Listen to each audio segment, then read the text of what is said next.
Welcome to episode 26 of the Bulls REKAP Podcast. I'm Joe Colley of the Chicago Sun-Times. You can obviously read my stuff in the sports section of the Chicago Sun-Times. You can follow me on X, Twitter, whatever you want to call it, at JColleyHoops. This is going to be the first time we have a repeat guest. Love this dude, smart. Will Gottlieb. Welcome back, Will Gottlieb, fresh off the NBA Combine. How you doing, buddy? Good, Joe. Glad to be back. Glad to be the first repeat guest. I'm going to wear that like a badge of honor. Yes. How's your summer going? You've been I know you've been watching a lot of ball. You've been playing any ball? You know, I like to hear updates. I have not been playing any ball. We got to get together and get out there at some point. It's been a little while.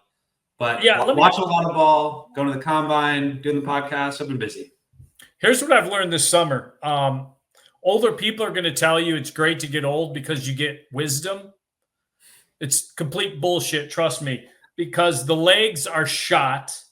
Today we usually go from about 5:30 to 7:15, 7:30, 6:48, 6:50. It was back-to-back days, a little rougher.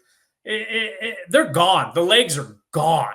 Screw wisdom and give me my legs back. It was just a sad state of just an old man limping out.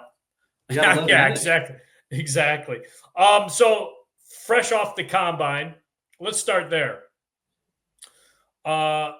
Before we get into Bulls territory, what are some guys that kind of caught your eye, impressed you? You said, yeah, that's an interesting prospect right there. Yeah, there's kind of a handful. I would say like the big riser of the week is Cedric Coward from Washington State. He's kind of like the Jalen Williams of this year.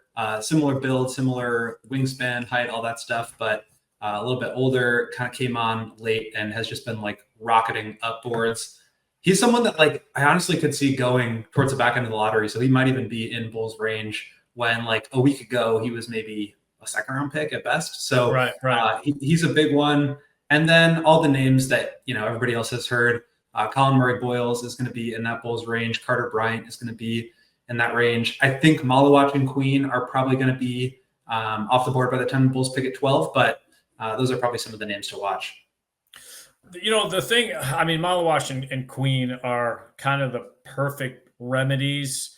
I've mocked this draft like 4 different ways. And to me, this is what it feels like to me. Obviously, to me, Cooper Flagg is 1 of 1. He's the final boss. He is the end-all, be-all. Then to me, it feels like a 2 through 4. Then after that, kind of a 5 through 10. And unfortunately for the Bulls, I think it's a drop-off 11, 12-ish, unless Malawach or Queen or something happens where they drop and the Bulls can grab them at 12, but it feels like they're just going to miss. They're going to be in that area where you can still get somebody good, but it feels like you're getting a guy with a lot more warts than the other spots. Is that kind of, when you break it down, is that how it feels, that they seem to just miss? Where last year, to me, 1 through 18 was the same thing. It was just who you kind of hit on. Totally agree. Yeah, I think even last year, like, obviously, Risacher was not like the sexiest prospect, but he was solid in his rookie year. And he was kind of considered to be probably not the number 1 pick, but in that range. A lot of people like Reed Shepherd. A lot of people like Alex Sarr. There's no Cooper Flagg from last draft, but from like 3-4 on, I think I might like last year's draft better, just looking at the depth that it had. Because I agree with you. Like, I would even probably cut it shorter than 10 if you're looking at the Bulls, because like Trey Johnson, Jeremiah Fears, even Yakushonis from Illinois. To me, like, we can agree or disagree with what the process is and what the direction is, but like the Bulls are pretty locked in on Kobe and Giddey. So like taking a guard there does not make a whole lot of sense. And I do feel like after Queen, Knipple, and Malawach, there is kind of a drop off there. So I wonder, I don't know if you've heard anything about like a trade back, a trade up, what the options might be, but I'm not super excited about that 12th pick. And that's what you get when you go for the middle. Unfortunately, that was when I was breaking it down and looking, I see there's some mocks that have guard going there, guard / kind of off guard. here's the thing. If they draft a guard, they have to have a pretty good feeling that they are moving either Io, they're moving Lonzo, or they're going to try moving both. Because you can't – I mean, Trey Jones isn't coming back. As much as we love the dude, he's just not coming back. And I understand this up-tempo and, we want to be deep and we want to build the team out. But it's so glaring, the weakness in the front court. And to me, with Patrick Williams stepping back, they have to address rim protection, rim runner, someone who can guard bigger wings. I mean, they have to address that. And if they don't, I just think what are you doing? What are you doing with your roster build if you just go best available player and he happens to be a combo guard? There's a bunch of them on this roster. And that's the important thing is like, if you're a team that's in the Bulls position, like you aren't really in a position to be able to like not take the best player available. You need talent, right? You need those outside swings. But at the same point, like you're saying, and I agree, since they're kind of locked into their core, they're kind of missing either a combo wing 3-4 type, depending on how you see Modis, and like a long-term option at center. I mean, they just don't have that right now. Vooch has been great. I think you and I agree that he's gotten more flack than he deserves. But they just don't have like a center who could be here in 3 years. I mean, Collins is going to be up after this year. Vooch is going to be up after this year. Jalen Smith, who I think was kind of a disappointment in terms of his production, especially losing his job to Collins, he's got 2 more years left. So they just need a longer term option. And I think you could look at that and say, well, I like Malawat, I like Queen. Maybe you get one of those guys if they slide, or maybe you're able to make a deal to move up a little bit. But I also worry like maybe you're reaching for a guy like Sorber, who has been gaining steam. I think like 7'6" wingspan is getting people excited. But to me, that's just like a very safe, high floor, low upside kind of pick that I would be not super excited about if I was a Bulls fan, just in terms of like bringing in a guy just because he's a center and they need someone young. It's one thing to watch these guys, obviously at the combine. Media gets the opportunity to talk to these guys and kind of see what they're about, see what their DNA is. Who impressed you in that manner, just as far as whether it's self-awareness or just kind of understanding the makeup of this draft and where they may fall? Who kind of stood out and you said, you know what, this dude, he gets it?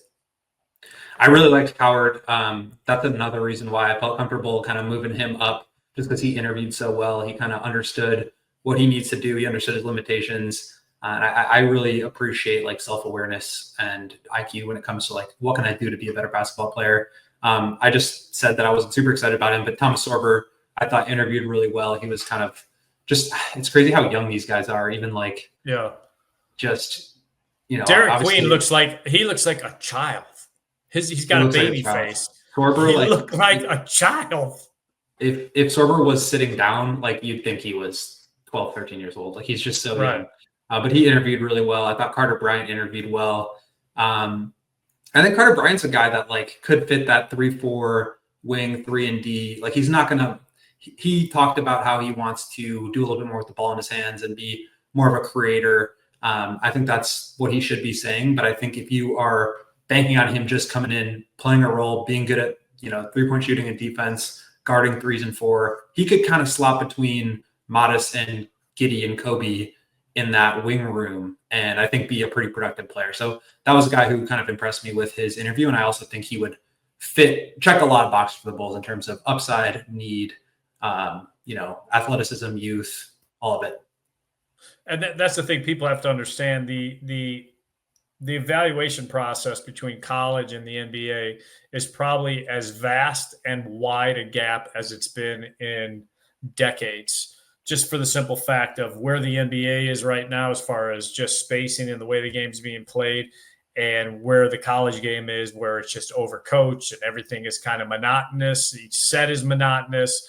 There's a couple teams that do play free, but it just seems it's just so overcoached. Guys kind of have to do what the team needs rather than what their best talent may call for. And they just don't get the day-to-day development that you get. And Malawash could become a Bull and Peter Patton. Oh, no, Peter Patton can't get his hands on him because they fired him. But whoever they name as their next shooting development guy could get his hands on him. And all of a sudden you have a guy who could stretch the floor a little more. We just don't know because he just didn't have to do that at Duke. So that's what's tough is what are you looking at the combine and saying that translates, and you can't want the film, throw the film out the window for the X guy or Y guy or this guy because it just doesn't translate. And that's the frustrating part when you're scouting between NBA and college. And then there's all these like unquantifiable things. Like you can comb through all the block rates and steal rates and, true shooting, all that stuff. And that's great and it's valuable and it's useful. But, number one, the scouts for the Bulls and every team have been watching these guys since they were 15, 16 years old, playing EYBL, playing, high school ball into college. And now they're getting all this extra information with a month, 6 weeks before the draft that they've got to figure out what to do with. But there's so much of it that is the mental component, that is the work ethic component. And, they get short interviews. I think, somebody was telling me that they get 10 interviews or 6 interviews. I can't remember exactly the number with players. And so like, you have to figure out who these are as people. And like, are they going to be able to turn themselves into players? I mean, Jimmy Butler is a great example of that, who is just like, a lot of teams look at your background and like, is it stable? And they project that to say like, that means you're going to be a hard worker, but sometimes it's the opposite. And Jimmy had a really, untraditional and kind of difficult background, but he just had the work ethic and mental makeup to turn himself from 30th pick into superstar. And I think that's a really hard thing to quantify when you're trying to even talk to these guys at the combine. This is the sneaky thing about Billy Donovan too, is Billy is such a likable person by so many people at both levels, college and the NBA, probably even high school too, if there's still some coaches around that when he was doing his recruiting, that he can easily, the Bulls give him a list at this time of year and he could easily make calls and say, what's the real deal with this guy? What do you think as far as his game translating? And that's where Billy's strength in the offseason comes in. He even tells us he doesn't watch much college tape. He has no time for that during the season. Right. But what the Bulls do at this point is they'll give him a list of guys and say, hey, we know you have a relationship with this guy and this guy with, Bruce Pearl, whoever it is. I mean, you can call these guys and talk to them. And I think that's an underrated part of what Billy does well is because he's the mayor. I mean, not to take Fred Hoiberg's nickname, but there isn't many people that won't pick up the phone call from Billy Donovan. And you see it at like Summer League where he's running into old players that he coached or whether they're playing now or even like a coach on another staff. And he's like, he's so personable. He's relatable to everyone. He acts like he's known everyone forever, and he probably has. And I do think that goes a long way, especially this time of year, because you're right. He's not watching game tape of like college games or high school games the way that, some of the scouts and front office people with the Bulls or any team are, but he's got the relationships piece down. And he always talks about the importance of that. But I think that really comes into play when you got to like call up a coach from a college team and really get to know a player. Like that's kind of a competitive edge for a team that does have to kind of win on the margins. That's could be one way to do it. Yeah. So let's go back to draft lottery night. Ryan McGuffey and I did a emergency podcast that evening. I know you guys were they were live on the air, weren't they? They were live, yeah. Yeah. So it took me a second. I see the Bulls at 12. And I already had written that they're staying at 12 just because I'm playing the odds and they wanted to turn the story around quickly. So I hurry up. We hit post. And so I'm not really paying attention to 11 and 10 and 9, I think it went to. And all of a sudden, I was like, oh, shit, Dallas is not at 11. That was the coin toss team. So then I'm like, holy crap. So I'm, you're still not thinking they got one. But then when I see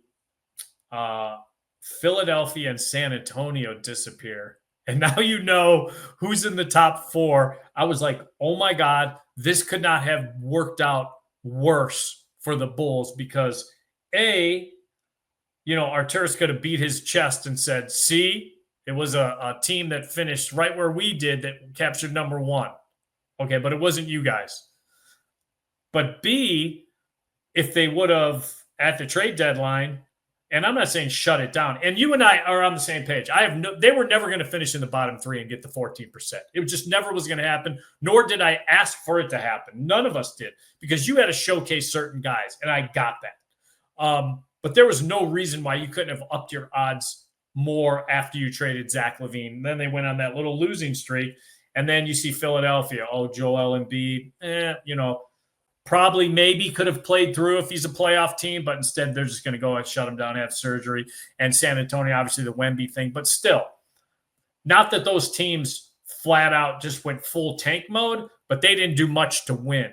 And now all of a sudden you're seeing the Bulls could have stayed in that area code, could have lost one more game and had Cooper flag. Everything that they did the last month and a half, 2 months of the season proved to haunt them.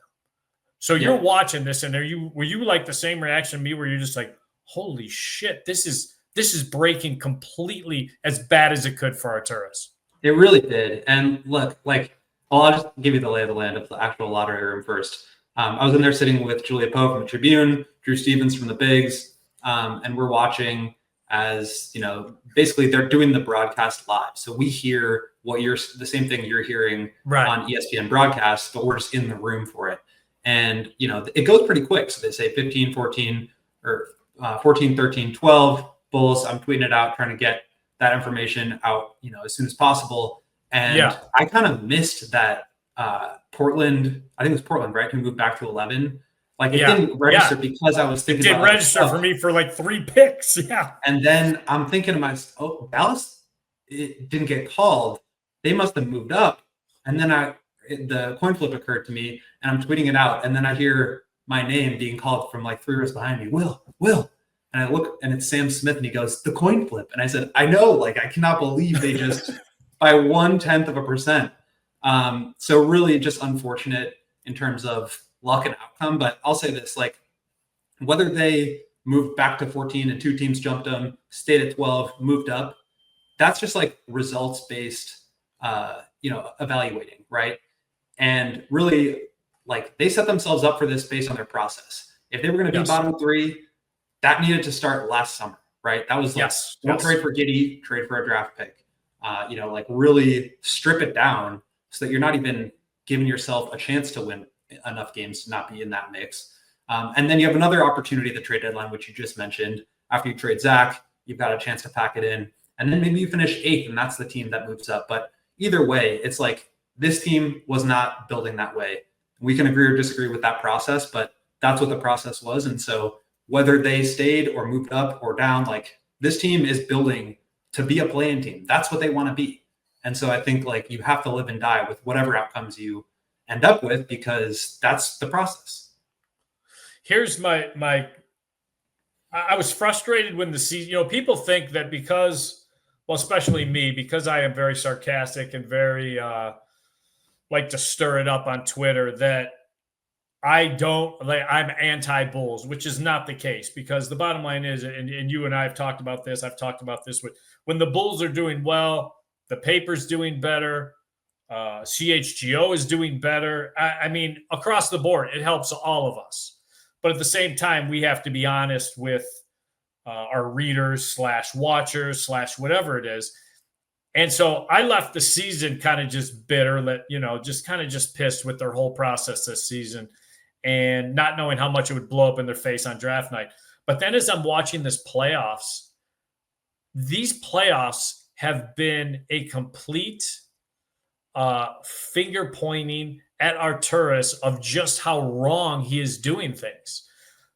The only good thing I've seen that came out of this season that translates that I'm seeing to the playoffs is obviously changing the shot profile with a 3-pointer. The high pace thing, screw that. If you don't have that dude like a Halliburton, who gives a shit about your pace? You just don't. Not at this, with some of the scores and some of the kind of throwback games to the 80s and 90s, which have been fantastic basketball to watch. I don't care what anyone says. The playoffs have been great stylistically for me, because it brings back a lot of things where, okay, now your mental makeup, your physicality, and your skill is all on display. It's just not run, shoot three, run, shoot three. And there's more that goes into these games than that. I know people like to simplify it and say they don't understand that these coaches are actually trying to figure out how to generate the best threes, whether it's corner or however you're doing it. But it's been a complete indictment on how wrong Arturas is building this thing on now multiple fronts. Forget building the roster, just the mentality and the philosophy. And I'm watching these playoffs and I'm like, even if these guys, because I don't think the roster is going to change much, even if they could get up to 41, 42 wins and somehow get an 8-7, get out of the play-in. Maybe even they get a 6 or a 5 with the way the East is starting to weaken and could weaken more this offseason. Yeah. They're going to get taken apart. It's going to be embarrassing in round one because they're not physical. They're building a finesse team. They don't have that dude when it comes to the fourth quarter, and it's must have big basket time, and we're seeing that on a nightly basis. And I just don't think Arturas has a sense of what he's doing at this point anymore. And when you watch these playoffs and you relate it to the Bulls, has it kind of been that same gut punch for you of like, even if they get lucky with another draft pick, there's just so much wrong with this roster and this philosophy. Absolutely. They're so far away. And just want to echo what you said about the playoffs. I mean, the physicality in this, it's not just like straight up 80s and 90s basketball where it's like pounding the rock at the block. Right. Over but you have that same physicality with the spaced out floor, with the perimeter shot making. And that combination has been incredible to watch. The defense, the 7-game series now with the Thunder and Nuggets has been great. The first round series were all awesome. Unfortunately, you have a lot of injuries, Steph, Tatum, all those guys. But in terms of the quality of the game, I feel like it's some of the best basketball I've ever watched. I mean, the Bulls feel so far away from competing at that level. I think like you look at the Pacers, and that's kind of the model that the Bulls need to follow in terms of playing with pace, playing that's up and the down. closest. Yeah. It's the closest. But that Pacers team is way more physical than the Bulls, like on the defensive side. And so I do think like you need obviously more size and strength, and that's a personnel thing. But one of the things I was really questioning about this team was like, is that something that you can like get better at, develop physicality, develop having a dog in you? And I mean, I do think that they improved at that after they lost those 2 games to the Pistons where they were down 40 and down 20. I do think they stepped it up there, and that helped them go on that 15-5 run. But I just think you're absolutely right. Like the pace slows down. It's almost 10 possessions per game fewer in the playoffs this year than the regular season. And I do think the pace is fun. It works. But for me, the reason that the Bulls were good is because they were able to put pressure on teams that weren't ready for it. They were able to get up and down, and that helped them get into the paint. That helped them, spray it out to the perimeter where now you're playing with an advantage. If you can't do that and you don't have somebody that can create in the half court, that can like generate offense against a standstill defense, you're just not going to score. And I worry that, unless Josh Giddey develops a off the dribble step back 3-point game like Tyrese Halliburton, it's just going to be hard for the Bulls to generate offense when the game slows down. And I absolutely agree with you that they're going to need to, one, improve their physicality and play that way in the half court, but then also like, how does that translate into scoring? And I think they need more help. I think it's a personnel thing. Yeah. All right. I know I'm going to get you out of here, but I'd like to play a little interrogation room. I got out of that my first time on the show, so I have to. Nah, not this time. We're going to put you in the interrogation room. All right. How close did Matt Peck come to saying the F word on that live broadcast? Because it felt like there were a couple times. Are you guys allowed to drop an F-bomb on CHGO? No, we're growing up now. We're no more language on the show. I feel like he's always at like 99.8% gonna. He was teetering. He was hot. And I think the hat throw is the F-bomb equivalent. When he's just trying to get there, he'll let it rip. All right, I'm going to make you GM of the Bulls. You got to play either or. You can only pick one. Josh Giddey or Kobe White. Moving forward.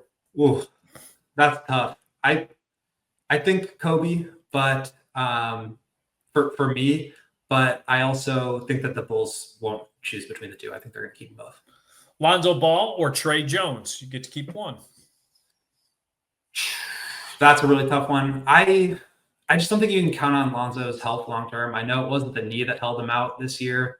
Lonzo was like one of the most enjoyable players for me watching during that 21-22 run, and obviously getting him back on the court was amazing. A great story this year. But in terms of who do you trust moving forward, I feel like you have to go with Trey. Kevin Huerter or Dalen Terry? Pick one. Ooh. I'm gonna go with Dalen because I get along with him personally. I just love Dalen. Julian Phillips or Patrick Williams? Pick one. I mean, I'm going Julian Phillips just for the contract at this point. He's like making $1 million compared to 18. Vooch or Zach Collins? Pick one. Whichever one you can get more for in a trade, you move that guy and keep the other. Javon Carter or Taylor Horton Tucker? Pick one. I'm going to go THT. I was not prepared to enjoy him. I felt like I just had kind of this image of him in my mind of a player that I didn't enjoy watching or that I wouldn't enjoy watching. But I really liked THT. I thought he was a lot of fun, and he's a great guy. The funny moment with him is, which I didn't know, Drew Stevens told me after the fact, after I did the show with the Bigs and we talked about the Joe Colley, Derrick Rose. I didn't realize the Simeon guys kind of just had a Joe Colley opinion. And he's a Simeon guy. And I remember he didn't want to ask me. So he had Dalen. It was either Dalen or Io. No, it was Dalen. Right before Derrick Rose night, Dalen goes, hey, man, like real loud in front of everybody in the locker room, why you hate D Rose so much? And Taylor Horton Tucker's like looking at me like, yeah, I want to hear this. So I had to tell the whole backstory, blah, blah, blah. People didn't need to hear that. All right, here's a good one. This is more of now your owner. You're the owner now. Okay. Arturas or Mark Eversley? Pick one. I mean, Mark, like things just haven't gone well with AK. They just haven't. So I think it's like you got to try something else. I hear you. Give me percentages now on these happening in your mind. Chance the Bulls can get in on the Giannis sweepstakes. 1%. I have it probably just under 1%. Yeah. Chance the Bulls, if Denver loses, somehow can get in a Joker sweepstakes. I don't like, the reason I said 1 is because for Giannis is because I don't like to go with absolutes, but I'm going with absolute 0 on Jokic. 0. Chance the Bulls can get in a Kevin Durant sweepstakes. I think that one's higher. I don't think they should, but I would probably go 20%. I think out of the 3, that one's probably the one they could actually at least get a phone call from. And I think about the ticket sales. Think about the jerseys they'd be printing off. Oh, I love it. Right now, rank, because you're obviously in Chicago in the heat. We got the big crosstown series by the time we're taping this. Right now, rank Chicago teams. This means Bears, Bulls, Sox, Cubs, Blackhawks, and Sky in order of most hopeful to least hopeful in your eyes. Okay. Hopeful. If you were asking like who has more championship equity today, I would probably go Cubs over Bears. But hopeful, this Bears fan base is the most hopeful I've ever been around. I feel like they're very hopeful about what Caleb can be. Even with a quarterback that doesn't really want to be there. Yeah. I think just in terms of hope, I'll go Bears 1. I got you. Yeah. I'll go Cubs 2. I will go Blackhawks 3 because they got Bedard. They got their guy, and now they're trying to build forward. Then Sky, then Bulls, then Sox. Yeah. Sox last, unfortunately. Okay. I was told this last week, and I actually had to think about it. The person that told me this is a front office person. He said, if you win around the league and people are honest to you, there's probably, for as far as Cooper Flag, there's probably 7 to 8 guys you would not trade for Cooper Flag. Everyone else is tradable for Cooper Flag. And I was kind of like, then I was actually thinking about it, and I'm like, shoot, I can only think of, at this point, I'm big Cooper Flag. I'm in the last, since LeBron draft, we'll say, I think this is the most promising guy, and I even have him over Wemby, although I don't think the numbers will be there because he's on a roster that is veteran-laced, where he doesn't have to put up Wemby-type numbers when Wemby plays. I think he is going to be the face, and I think he's going to be fantastic for the next 15 years because I just feel like the makeup is like something we haven't seen since LeBron, as far as just wants to kill you and just kind of that assassin makeup. So if I were to add position that he plays, like he's yes, 100%. 6'10", 6'9" power forward. He's an athlete who can shoot, dribble, pass, score, defend. I mean, he's going to be incredible. If I were to ask you how many NBA players you absolutely would not trade for Cooper Flagg, how many, just top of your head, how many you come up with? Okay, so I feel like if it was Jokic, Luka, Shea, and probably Giannis, I would not trade. Here's the thing about the Giannis situation, though. Like for the Bucks, if the Mavericks call you and say Cooper for Giannis, yes or no, if I'm the Bucks, I'm saying no, because then you just have Cooper and nothing else. You don't have your draft picks. You don't have any good players. You're just stuck with the same guy, and he's younger and cheaper, and that's great. But there's no way to build around him. I think like a Spurs package makes a lot more sense. But in a vacuum, I would rather have Giannis. But if you factor in the contract and like the team trajectory and all that stuff, I'm probably not doing that. So I don't know. The list is small. I mean, Tatum could have been on there, but now with the Achilles, I think you'd much rather have Cooper. Wemby, I would much rather have than Cooper, just because he's so unique as a rim protector. It's not a long list. No, I don't think people understand how seismic that was for the Dallas Mavericks. I mean, and like even if he's not as good as random player off the top of my head, Devin Booker this year, the contract is such a big piece of it. With the new CBA, I mean, if you're making 10, 12, 15, whatever it is for the cap hold of the first overall pick compared to $45, $50 million, and you're trying to deal with the apron and you're trying to deal with building a team, I mean, these rookie scale contracts are so valuable. And that's another reason why you and I have been so adamant about the Bulls going towards the bottom and trying to get a player like that, because it opens up the door for you to actually put a contender together. Because now you can afford to go out and pay a guy in free agency because you've got this guy who's giving you such excess value on his rookie scale deal. And you've afforded yourself a mistake here and there. Exactly. Yeah, the Bulls, you have a little bit of margin for error. Yes, you can make a mistake and say, we just kind of got to eat that one. So, Will, dude, thanks so much, buddy. I love talking ball with you. I think you are one of the brighter minds in the media in Chicago, and that's not me blowing smoke up your ass. And so thanks for jumping on this again. Seriously appreciate it. Always happy to come on. And I'll see you draft. I'll see you draft night. Draft night. Sounds good. All right. Take care. Will Gottlieb. Love young Will. We got a great beat. I mean, we just do. I think it's one of the best beats. Look, beats are dwindling up in this profession, and I think we have one of the best beats as far as guys that get along, guys and girls, Julia Poe. The way we just kind of have a family, our dysfunctional little family that goes on the road and eats together and all that kind of stuff at home games. So, all right, let's go to Kali Island. We'll call that up. Here's the thing. I'm going to continue to defend Nico Harrison.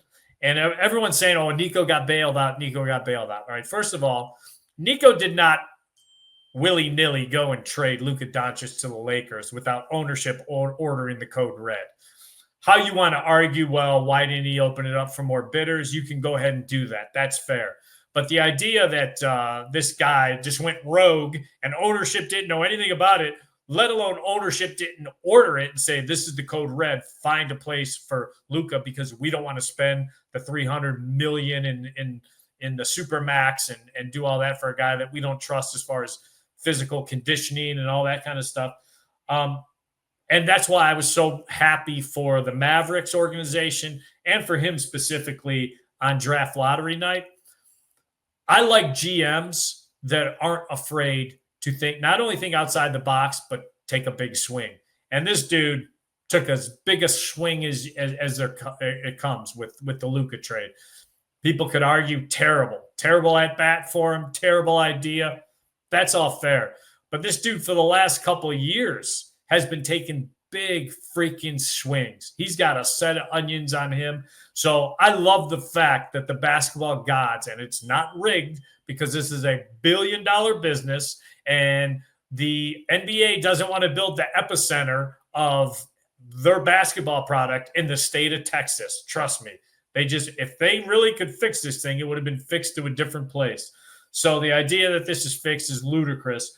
But you just get rewarded for being aggressive. And I think the basketball gods smiled upon Nico and rewarded him for being a big swing guy. And good for him. I hope it works out. I hope the Mavericks are not only a threat in the West the next couple of years, but can hand the baton, whether AD or whatever he's right off into the sunset, can hand the baton to a Cooper Flag and say, it's your turn, go get him.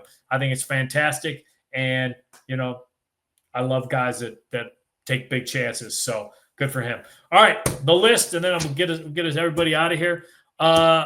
Again, this is post-lottery draft. The 5 teams that I think could be better than the Bulls next year based on how that lottery draft night went down. Number 5, Portland. Played really good basketball, kind of had to deal with some injuries, but interesting team and excited to see what's added and what direction they go. New Orleans. Zion's healthy. People talk about unicorns. A healthy Zion is a unicorn.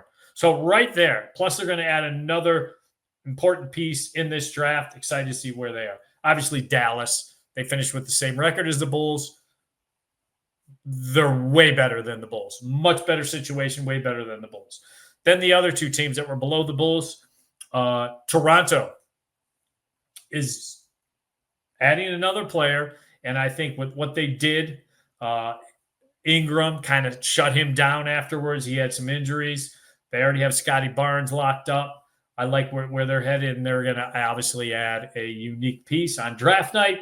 And finally, the team, number 1, that I absolutely know is going to be better than the Bulls, that finished below the Bulls, is the Philadelphia 76ers.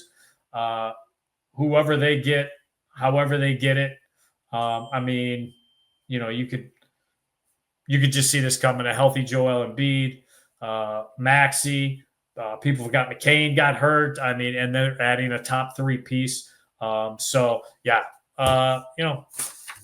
More stuff for AK to be concerned about. There's other teams that are up and coming and chasing him down for next season. So that's it for me. Thank you to Will Gottlieb for jumping in, being the first 2-time guest on the show. So love having him. Love talking basketball. And until next week, I got next.